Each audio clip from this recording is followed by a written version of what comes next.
Hi అండి, బాగున్నారా? నేను మీ రమానండి. ఈరోజు మనం కాలీఫ్లవర్ కాడలు ఆకులు పడేస్తాం కదండి, వాటితో పచ్చడి చేసుకుంటే చాలా టేస్టీగా హెల్తీ కూడానండి. ఇది ఎలా చేసుకోవాలో ఒకసారి చూద్దామండి. కాలీఫ్లవర్ కాడలు పచ్చడి చేసుకుందామండి. ఈ కాలీఫ్లవర్ కాడలు ఉంటాయి కదండి, వీటిని పడే అవసరం లేదు, ఉంటుంది. హెల్త్కి కూడా చాలా మంచిదండి.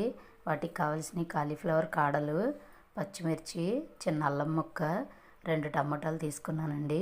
ఇందులో కొంచెం కొత్తిమీర కూడా వేసుకోవచ్చు. ఎలా తయారు చేసుకోవాలో చూద్దామండి. స్టవ్ పైన పాన్ పెట్టుకున్నాను, దాంట్లో ఆయిల్ వేసుకున్నానండి. ఇప్పుడు పచ్చిమిర్చి, ఎండుమిర్చి వేసుకుందాం.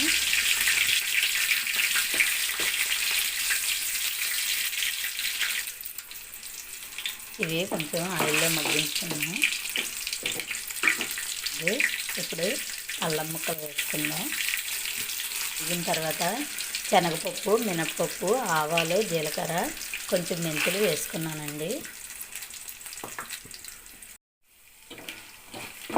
పోపులన్నీ ఇలా వేయించుకుందామండి. పోపుల్ని కాస్త ఆయిల్లో వేయించుకుంటే కొంచెం ఇంగువ కూడా వేసుకుందామండి. ఇంగు వేసుకుంటే టేస్ట్ బాగుంటుంది, గ్యాస్ ట్రబుల్ ఉండదండి. కడిగి కోసుకున్నాం కదండి ముక్కలుగా, కాలీఫ్లవర్ కాడలు వేసుకుందాం. ఆయిల్లో పోపుల్లో మగ్గించుకుందామండి, పొగుతాయి. ఇది కర్రీగా కూడా చేసుకోవచ్చండి, శనగపప్పు వేసి కర్రీగా కూడా వండుకోవచ్చు. వీటిని ఇలా ఆయిల్లో మగ్గించుకోవాలండి. ఇవి కాస్త మగ్గినవి అంటే తొందరగానే మగ్గిపోతాయండి. ఇవి కాస్త మగ్గిన తర్వాత టమాటా ముక్కలు వేసి కొత్తిమీర వేసి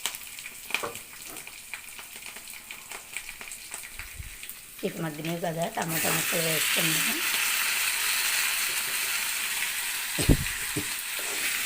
ఇలా టమాటా ముక్కలు వేసుకొని మగ్గించుకుందామండి.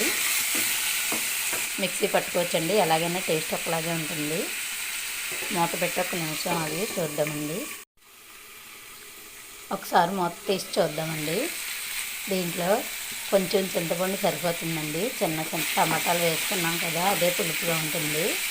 వేసుకున్నాక మరొక నిమిషం మగ్గించుకుందాం. టమాటాలు ఇప్పుడే కాస్త మగ్గినాయండి. పెట్టి 1 నిమిషం తర్వాత చూద్దామండి. పచ్చడి ఇలా పేస్ట్ చేసుకున్నామండి. ఈ పచ్చడికి ఇప్పుడు కొంచెం పోపు వేసుకుందాం. పోపు వేసుకున్నామండి. ఈ పోపులో రుబ్బు పెట్టుకున్న పచ్చడి వేసుకుందాం.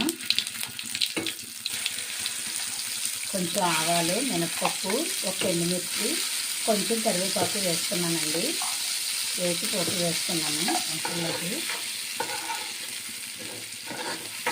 నాకు కామెంట్ పెట్టండి. కాలీఫ్లవర్ పచ్చడి రెడీ అయిపోయిందండి. ఇది రైస్లోకి కానీ టిఫిన్లోకి కానీ చాలా బాగుంటుందండి.